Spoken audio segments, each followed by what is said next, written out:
Thank you very much for inviting me and for the warm welcome. Let me talk about Europe under the populist spell. There are many talks and many thoughts about the rise of populism. Allow me to give you my interpretation.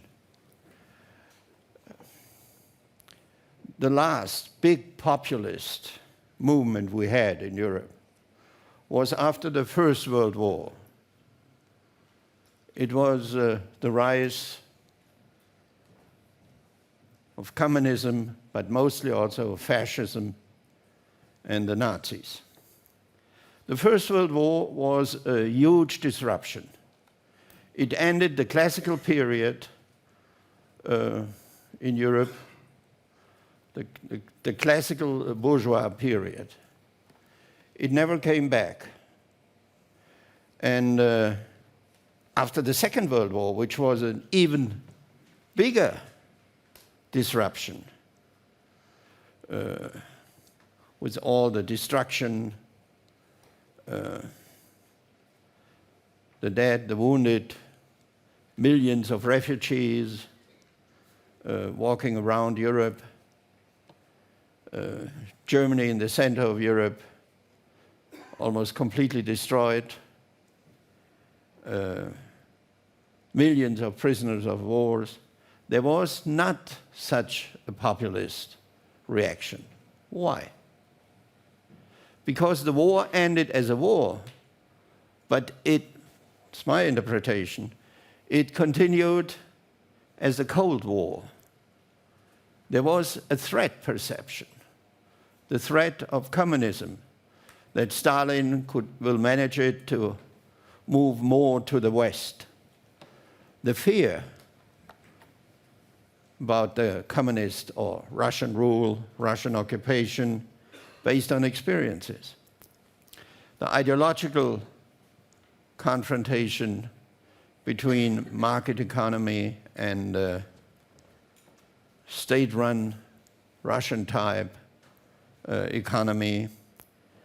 All this contributed, that's my first thesis, to a development which gave no space to populism in that way. Because there was a big confrontation who created a certain order, the confrontation between East and West, the confrontation between capitalism, market economy, and the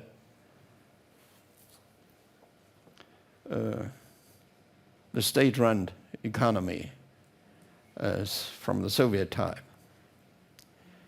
Now, we celebrated 2 days ago the collapse of the Berlin Wall.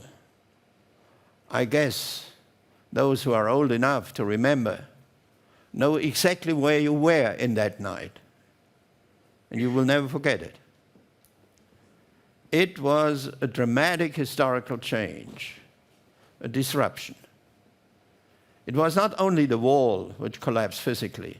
It was not only that people could move across a border which was for many years impossible to cross. You would have been shot at the spot. But it was also a collapse of a world order.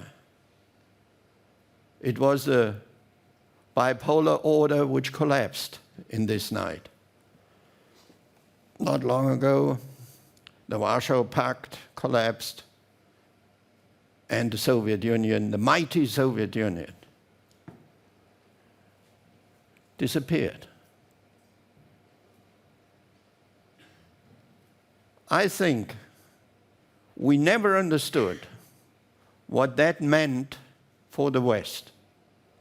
Allow me to say in a more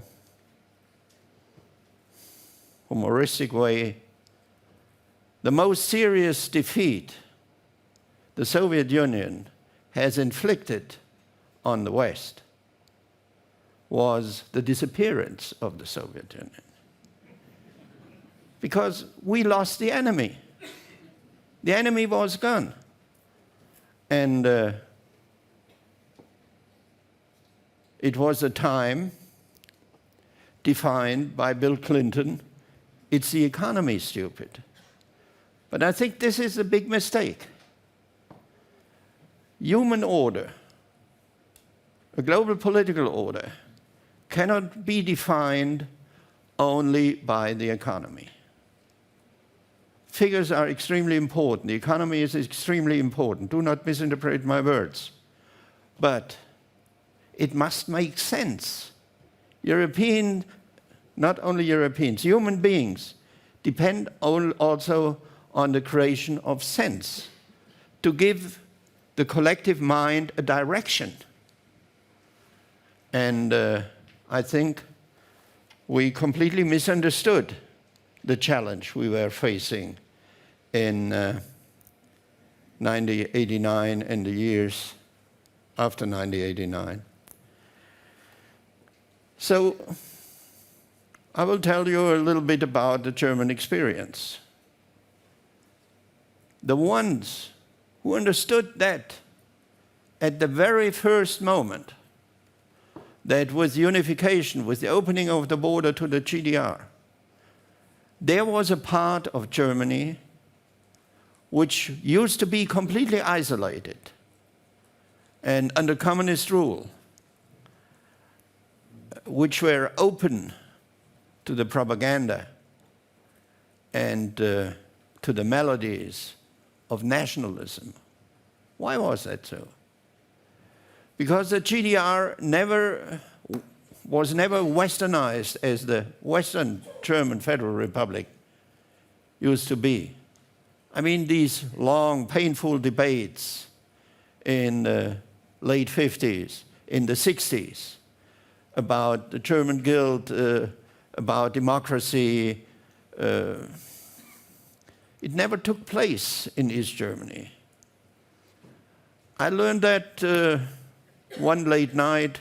I came home. It was late in the night, but I couldn't go to bed immediately. So I switched on the TV and switched through the different channels. And there was one channel about, I think it was Dreisat. It was a piece, a documentary about Field Marshal Paulus, the commanding field marshal in Stalingrad. After he went he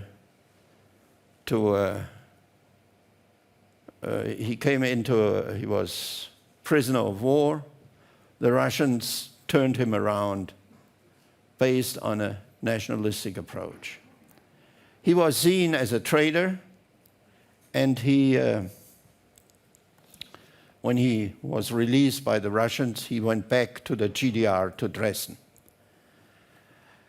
It was interesting because all his lower officers around him in his personal surrounding, many of them were high-ranking generals later on in the GDR Army. I watched that. I had no idea about the whole process. But what I saw was that these high-ranking GDR generals, when they were speaking about the field marshal, how they spoke, it was the old Wehrmacht. I said, I can't believe that to myself. There was no transition like in the Bundeswehr. There was no controversy about the tradition. The uniform was more or less the same. There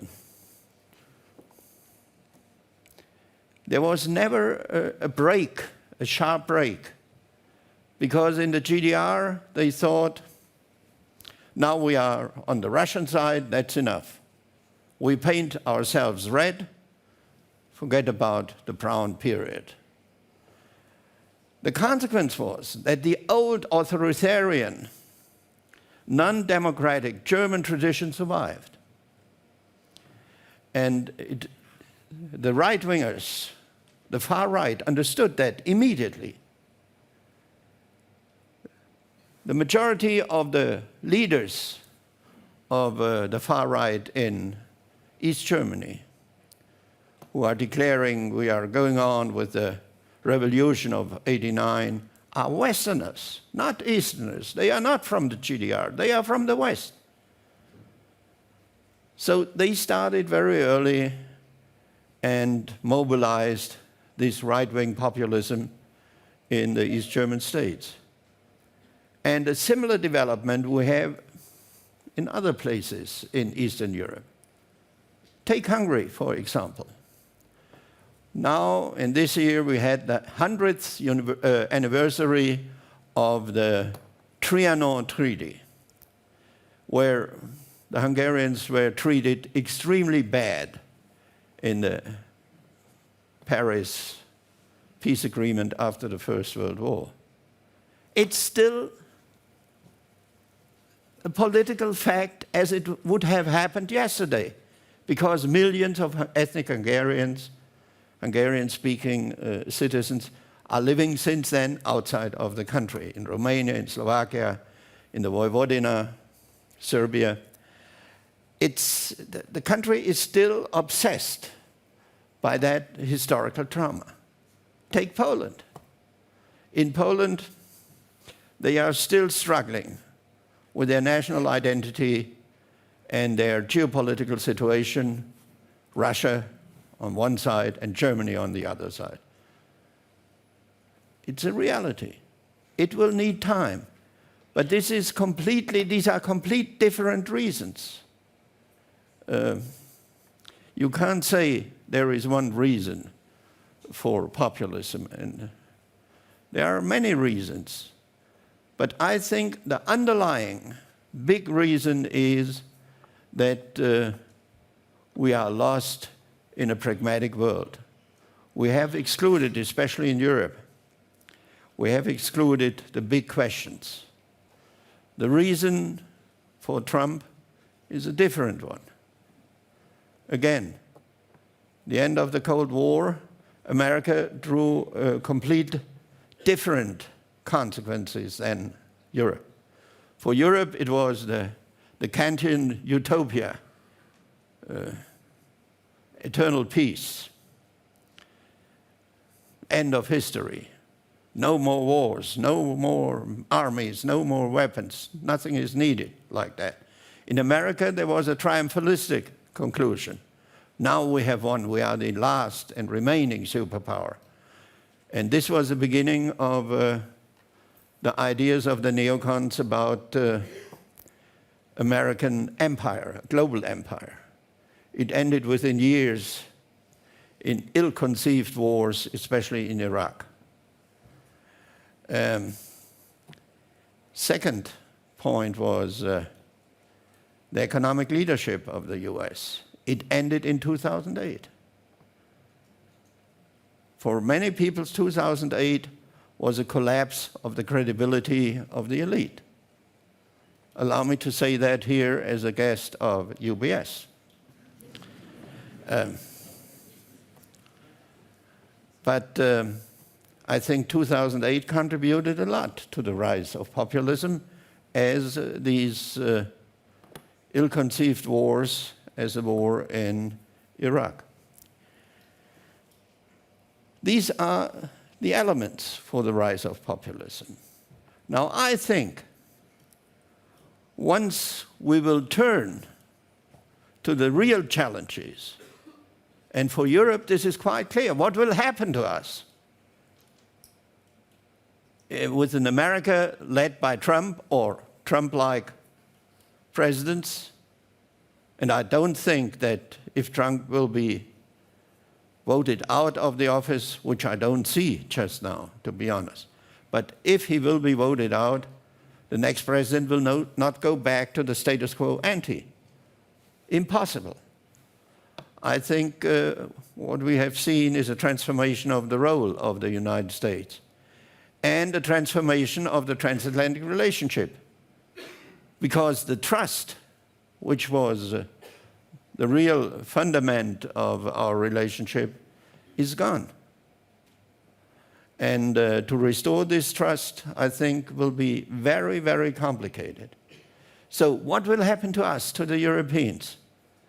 I'm speaking here in Zurich, so you can say, okay, this is a question for you, but not for us. No, no, no, no, no, no, no.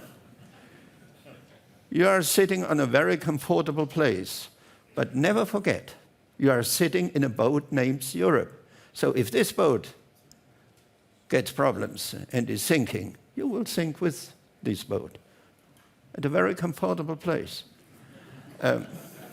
But you are part of it. So what will happen to us? There is Trump, a real transatlantic revolution. It's hard to confess that when you see the guy, but he's making history. He's changing the transatlantic reality. The second big revolution is China, the rise of China.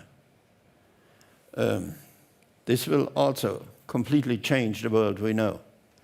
And the third one is the digital revolution. So these three revolutions happen in one moment, and it happens to us. What will be the consequences for Europe? This is the key question. Do you remember debates that we have serious debates in Europe? How we will address these three challenges? I can't remember. What, even one? No. So my thesis is that when we address these issues, the future of work based on the digital revolution, we shouldn't wait until the consequences will be experienced. This is a debate which must happen in the academic circles, in the public, in politics today. When I studied carefully what's going on in China with its authoritarian system, I was fascinated. But on the other side are the giants of the West Coast, the tech giants, the so-called hyperscaler. Are they democratically more reliable? Can we really think that way? Or is there not a challenge from both sides for us? A very fundamental challenge. So populism has no chance if we address these issues. I think that's the way out. As long as we stick to our hyper-pragmatic political discourse, and as long as we think that it's the economy stupid, I think we are trapped, we are locked. To get out of this trap, we need to go back to strategic policy discourses. That's my answer. And I think we can do that. It's, for Europe, quite an opportunity. We are latecomers. But that's also an opportunity to avoid mistakes which the first-comers have made. We shouldn't be naive about China. China is interested and working very actively by One Belt, One Road in the restoration of Eurasia. The Russians want to cooperate with them. They will pay a high price for that because in the relationship between Russia and China, Russia, this geographic giant, will play always the second fiddle. It will be a junior partner, not the dominant world power. The dominant world power will be China. China is knocking on our doors. One Belt, One Road is directed to restore the main axis of the supercontinent Eurasia and to exclude the maritime power US from Eurasia. China sees Eurasia as his zone of influence. Now, we made the experience for decades, and I deeply regret that it came to an end, that we were more or less protected and partly governed by a benevolent hegemon named USA. Unfortunately, this time, it was a lucky, happy time, is over. Trump ended it. But it would be a complete misperception if you would think, okay, we are used to outside hegemons. We had the US, why not China? China will never be a benevolent hegemon, never.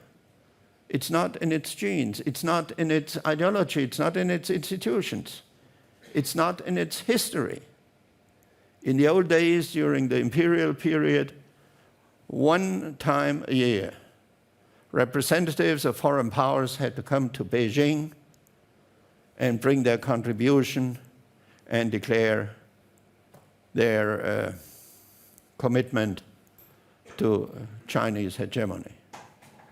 This wouldn't be a benevolent hegemon. So the only answer we have is we have to rely on ourselves with a strong transatlantic backing.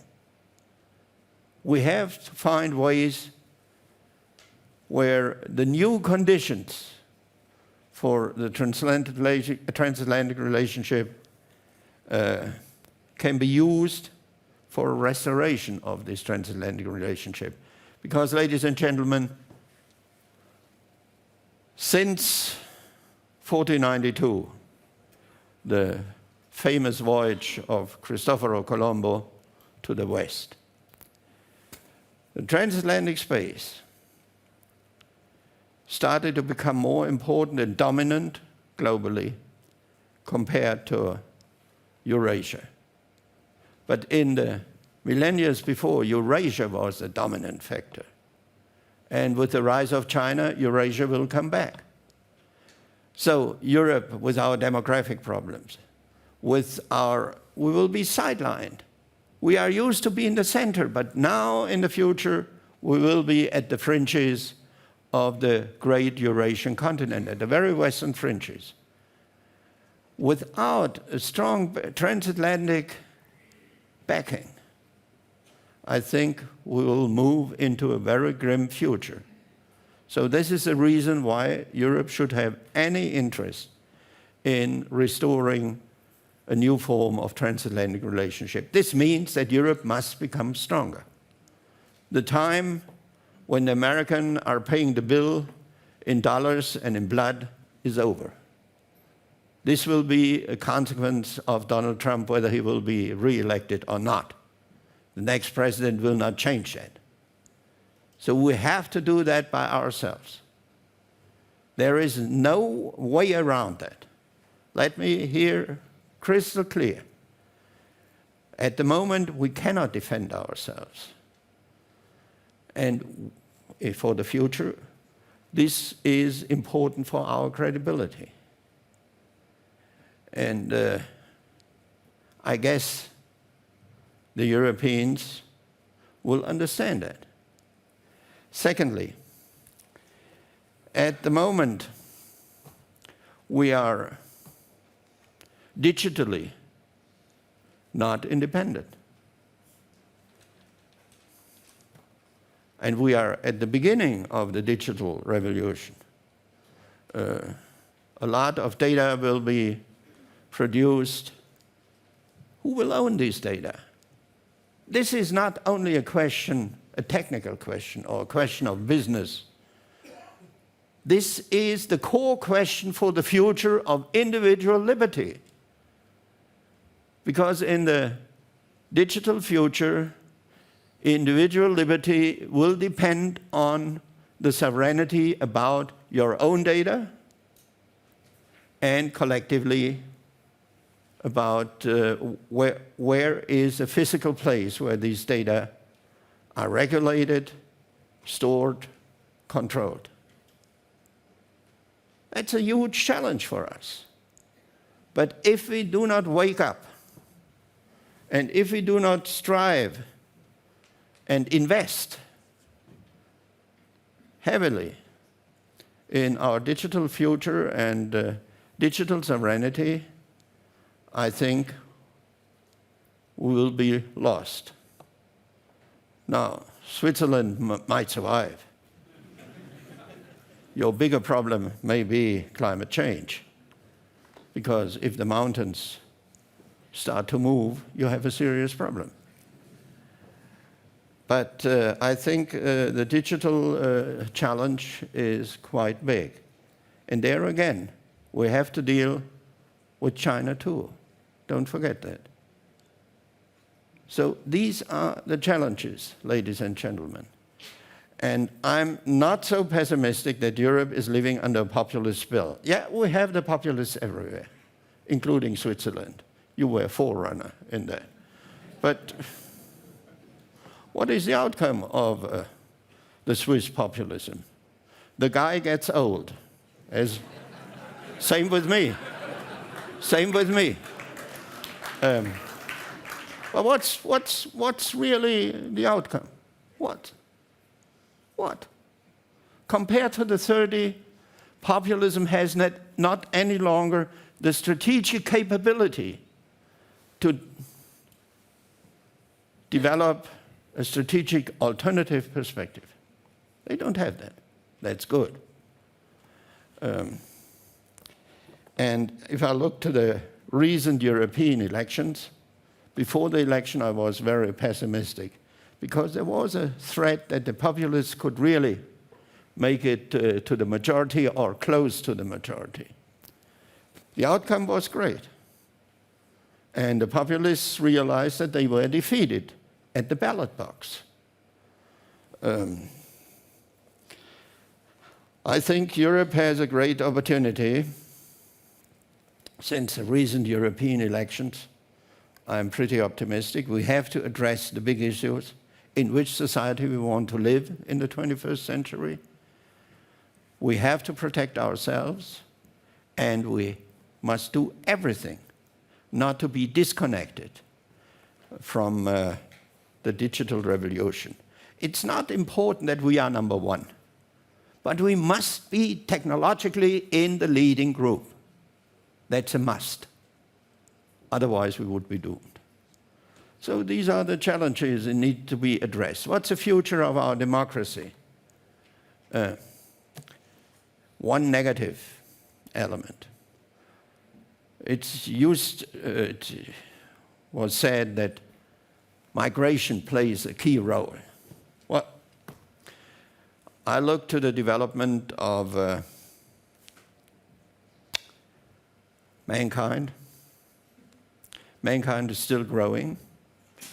Africa will tremendously grow and in the future. Many existing states are very unstable and inefficient in meeting the needs of their population, especially of the younger population. So we will be under pressure. Don't fool yourselves. We will continuously be under pressure, and this will, on the one hand, need some harsh measures. On the other hand, Fortress Europe will not work. So we will also have to address this issue. And I think the key answer to populism is leadership must be restored. It's not only leadership in politics, in economy, but also in the mindset, the spiritual leadership must be restored. We must walk away from heartless and pragmatism without soul, without spirit, and confront ourselves with the real challenges we have. I think Europe is not the last case. Look how pragmatic we are. Switzerland has no interest to join the EU. I say it loud. We don't want you. we have enough Eurosceptics.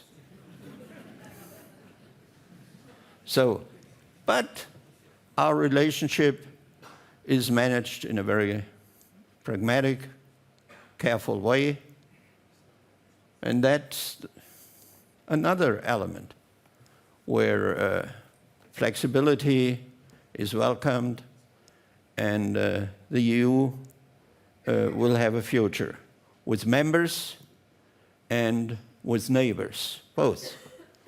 So from that point of view, ladies and gentlemen, we are facing a huge challenge ahead of us. It's Brexit. But again, this is not only an economic problem. This is also a spiritual problem. I have never thought that our British friends are in such a state of, how shall I say, it makes no sense at all. But it's reality. And after the troubles of divorce are over, I'm divorced 4 times. So I know there's a life after divorce. That's it. So, ladies and gentlemen, populism is a big challenge. But I think we know how to address this challenge, and we shouldn't give up. In the 21st century, Europe might be the continent, at least this is my wish, of democracy, of individual rights, individual freedom, and of strong technological development. Where's the Russian oligarch? Where's the Chinese billionaire trying to live? Outside of their country, in the West. America and Europe.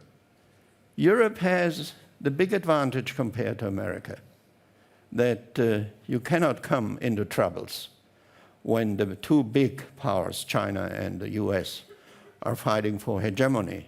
It might happen in the US, as we have seen. So, welcome to Europe. We have a lot to do. It won't be cheap. We have to spend a lot of money. But the good message is we are not poor. So I believe in the future of Europe, and the populist spell will be over sooner than we think. Thank you very much.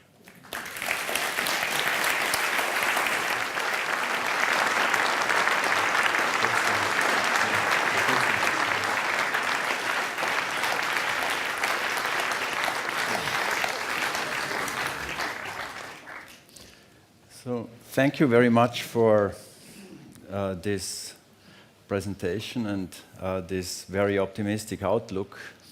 If I may summarize, you basically think that by focusing on the real future problems of Europe in terms of standing up against China, fostering a new transatlantic relationship and defending ourselves, based on European strength and which would also involve a common army, basically, things like that, and tackling the challenge of digitalization.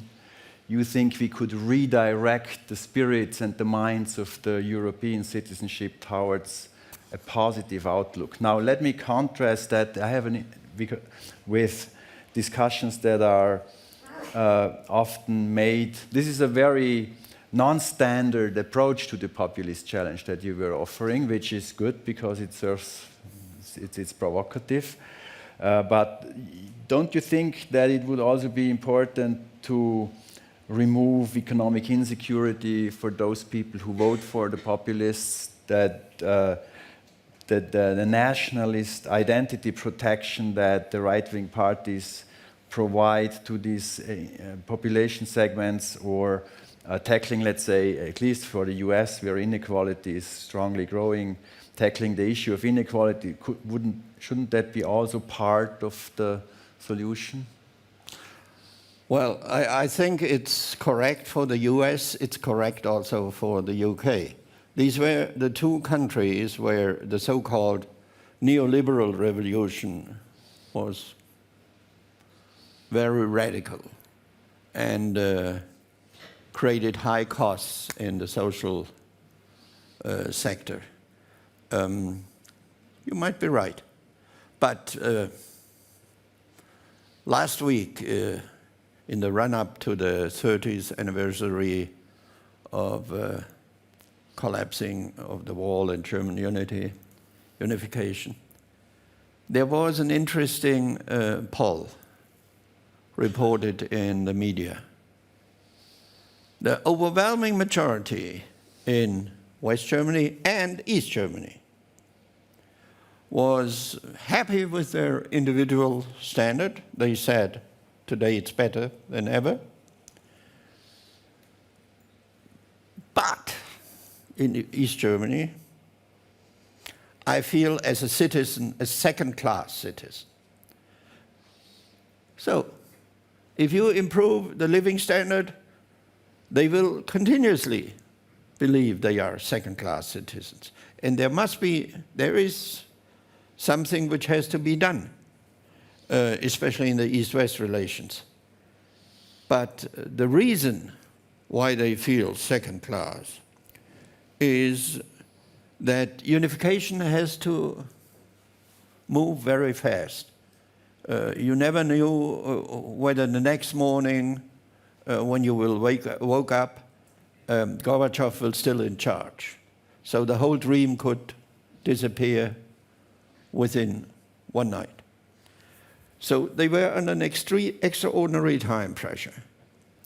And many civil servants were moved from west to the east. And the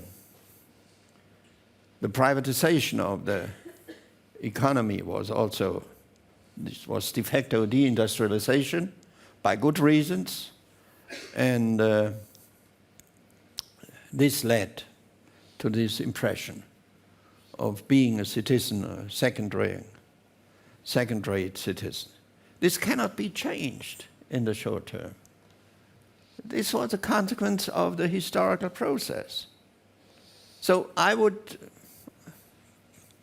answer you. Even if we would have a perfect economic solution for all these, by and then dramatic income imbalances or imbalances of individual lives, you will not remove populism. Populism is, I think, not only the economy. It plays into that, and especially in the US, but I mean, here in Switzerland, who votes from the less privileged part of the society for the populists? It's not an uprising of the underclass. Same in many other European countries. I think populism is deeper, and it's also an idea of democracy which attracts certain people. An illiberal democracy. I vote for the leader, and then the leader will do what his base wants. Against representation. I'm in Switzerland, I know. Now I must be very careful. Against the representative system. By the way, I admire the Swiss system, but it's unique. I know no other democracy who's working in that way. That's based on your very peculiar and great history in the European state system over the centuries. It cannot be copied. So from that point of view, I think we will have to live with a certain amount of populism. I don't see populism at the verge of power. In my country, definitely not. In other countries also. I don't see that they have won the European elections. So they are, even with more seats, less influential in Europe. The social policies must be improved, but it's not the only reason. Thank you very much. So I think we can now open up for the audience. So if you have questions, please raise your hand. So there's a question over there, and then there are two questions here. Okay, I try to keep track of that. My question would be how to strengthen Europe. Is it more the Macron way, by centralizing military financial system, or is it more the Swiss way, by decentralizing power, more federalism? What about integrating countries like Eastern Europe countries? What about Central Core Europe and the second circle of Europe? What is your opinion about these questions? Well, many questions in one. I will try to answer in telegram style. The Swiss way, I don't share your view. Switzerland survived the age of nationalism in the 19th century because they fought a war, the Sonderbundskrieg, and they centralized. There was no central bank before, there was not a common army before, there was a lot of institutions and policies and constitutional provisions which were needed for Switzerland to survive as a country. And it was the right thing to do. I would be extremely happy if Europe would have reached a level of modern Swiss, because then we would have a much more integrated reality. And Swiss, by the way, demonstrated that a culturally uniformed country is not needed. They have 3 languages, and 4, sorry. I'm from the great canton in the north, so apologies. Apologies. And it works. It works brilliantly. But it was based on a certain step of centralization. Now, this will not happen in Europe. In Europe, we have now the big challenge after Trump kicked us out of the golden cage. We have to transform the EU from a loose federation of states with a common market, with common laws, common rules, into a power. Because we have to defend ourselves, whether we like it or not. It was not my idea, it is not the idea of the Europeans, it's the idea of our American friends. And they have some good reasons, because they say, now we don't see any ruins in Europe any longer. We don't see the ravages of the war. The war is decades ago. Now you are rich, so please. It's not any longer our duty to defend you. We will help you, but you have to do it by yourselves.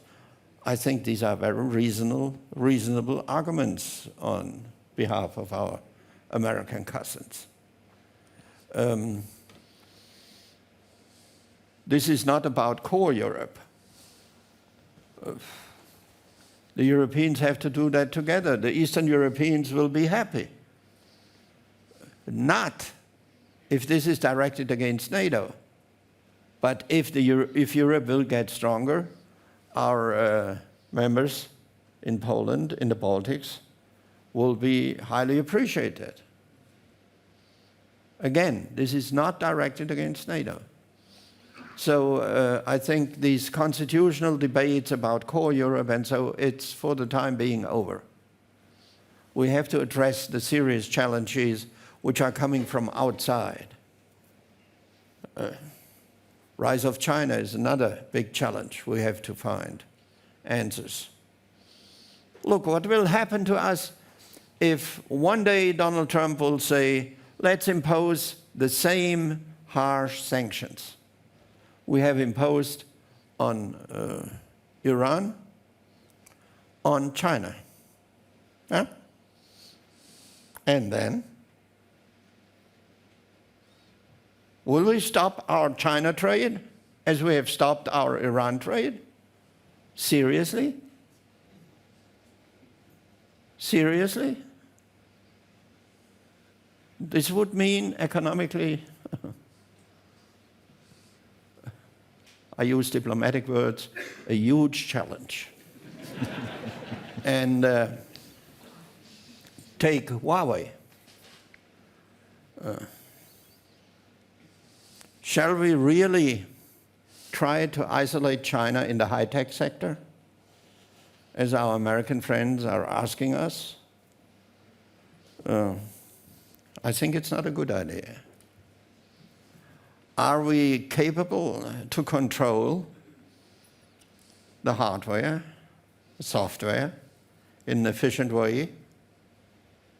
We have to do that if we want to preserve a certain independent role towards China, what I strongly recommend to do. So these are the real challenges we are facing. And I guess whether you are a member of the EU or only neighbor but closely linked to the EU, it will make no difference. Again, we are in the same boat also in these tech questions. Okay, thank you very much for the telegram. Well, in the old days, there were short telegrams and long telegrams. So there are two questions here. Good. Be happy that I'm not Twittering.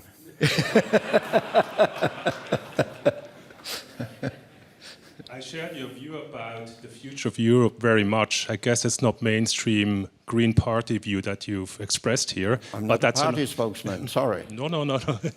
Just on the side. I would like to get back to the actual topic here. Again, Europe under the spell of populist spell. We have two populist governments in the EU, in Poland and in Hungary. How should the European Union take care of this challenge, that are rebuilding the constitution, that are basically dismantling liberal democracy, which is the basis, as far as I understand, of the vision how we want to set up Europe? If you were getting the job of Ursula von der Leyen, how would you approach this problem? Would you just look at it and wait that things basically resolve by itself, or would you be active? And if you were active, what would you do? I would do more or less the same, because I think the approach of the European Union is quite wise. If you intervene too strongly, you create a strong support for these illiberal governments. But you can't say, well, do what you like. There are certain rules which have to be enforced. And you could see Orban, after the European elections, he changed his view about membership of the European People's Party, of the Conservatives. And even with the polls, I think it's the right approach, what Europe tried. So I would follow the lines more or less in practical terms. Okay, thank you. Because they are in power.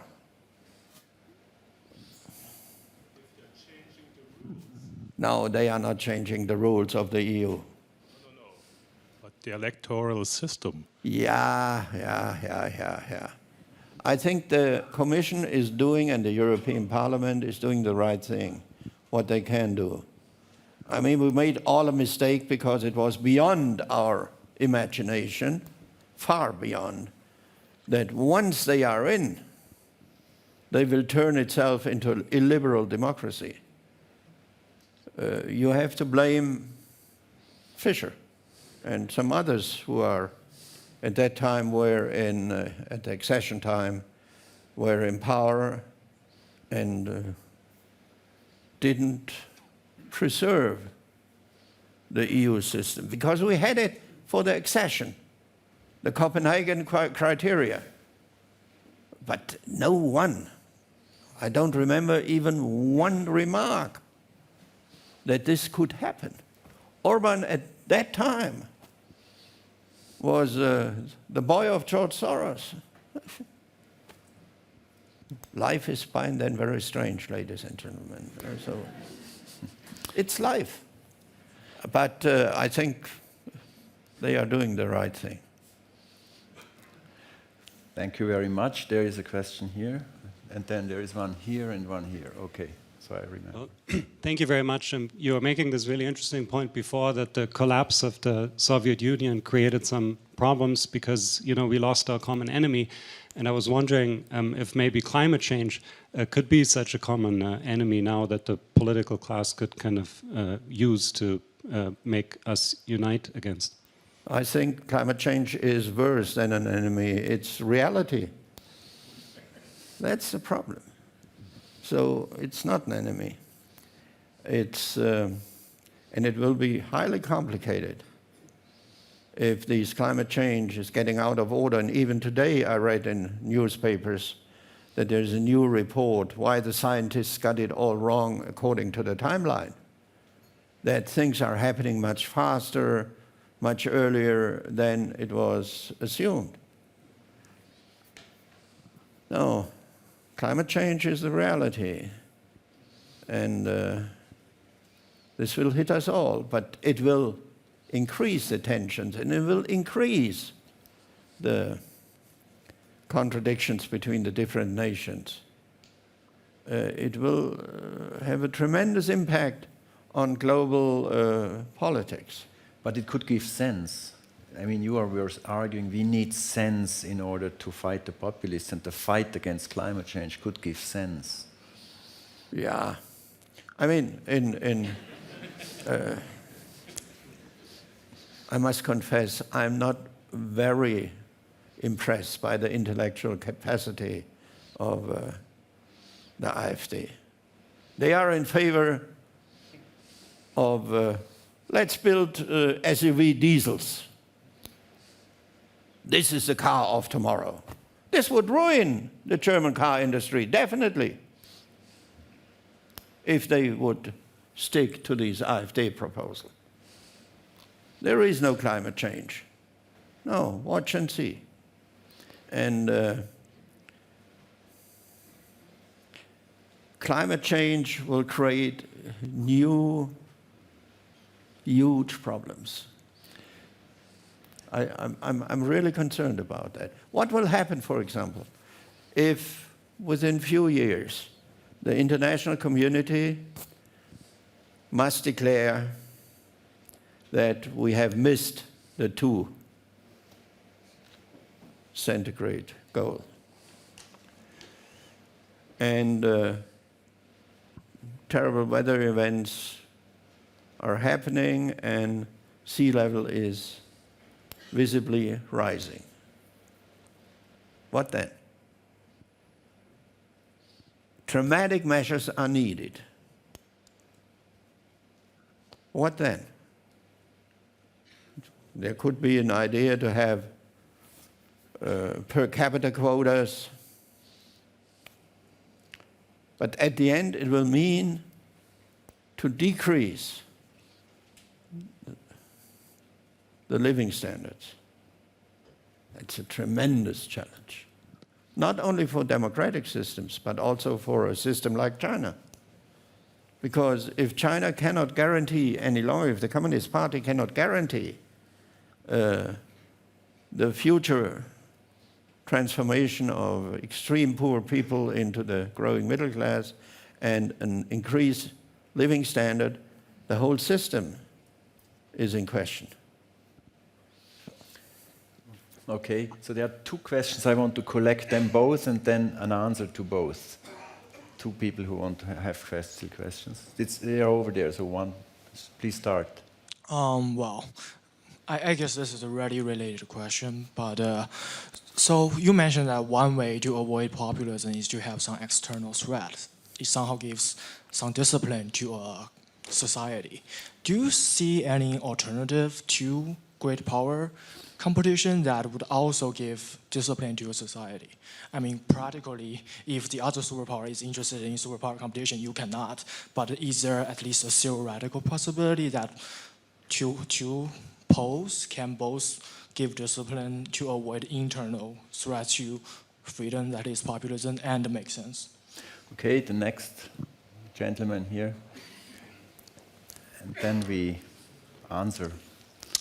You talked about the spiritual side or the soul side that you think is important. And I think you're probably right, but at the same time, I wonder, as a historian or I studied history, you always find leaders speaking about spiritual renewal and soul leadership, etc., when you have to kind of a little bit make over a lacking sentiment of unity. Something is not there and you have to create it somehow. And I wonder, I mean, is the big vision, or the charismatic leadership, really a possibility, or how would that actually work? Or is it just going to be rhetorics, kind of pronounce the big vision? So maybe you can just elaborate a bit on that part. Okay, first question. I'm not a scientist, a political scientist. I don't know. But analyzing the reality, I think there are two elements which are transcending the traditional system of great power rivalry. This is climate change, because even the biggest and strongest power of our world cannot address that by itself. And the second one is digitalization. If you look to the conflicts around digitalization, it's, by the way, also a direct threat for the market economy, I think, because these hyperscalers or the one-party system in China or the hyperscalers of the West Coast are, at the end, have the internal tendency to create super monopoles and end competition and individual freedom. But also from the technical side of view, I mean, what will happen? Google has announced its success story with the new form of computer. We are maybe decades away from that, 20 years, maybe 30. But one day it will be reality. What then? Then private companies have the capability to be sovereign, more sovereign than the state, without any democratic legitimacy. This is transcending the whole system. So I have more questions than answers. But I see in these two sectors, climate change and digital future, a big change coming. Your question about, well, look, our psychological costume is still based Stone Age. We need an enemy to unite ourselves. We are still Stone Age. And what we see with the rise of populism, without an enemy, all the energies which were directed before to the outside are suddenly imploding into the inside. Strange things happened. And yeah, I think you need a certain form, may call it charismatic. You need leaders, you need elected politicians, Democrats, who can really convince people we have to go in that direction because X, Y, Z. And not be frustrated, being frustrated in the first defeat. Because in politics, you always have to calculate also with losing. So I'm firmly convinced by myself that we need that. Without it, I think even more strange populist eruptions will happen. During the Cold War, would have the UK electorate voted the same way as they did and will do it the next time again? No. Why not? Because it was quite clear about the risks.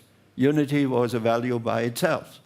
So, or think about Trump and Putin, the two presidents in the Cuban Missile Crisis. Wow. Wow. Wow.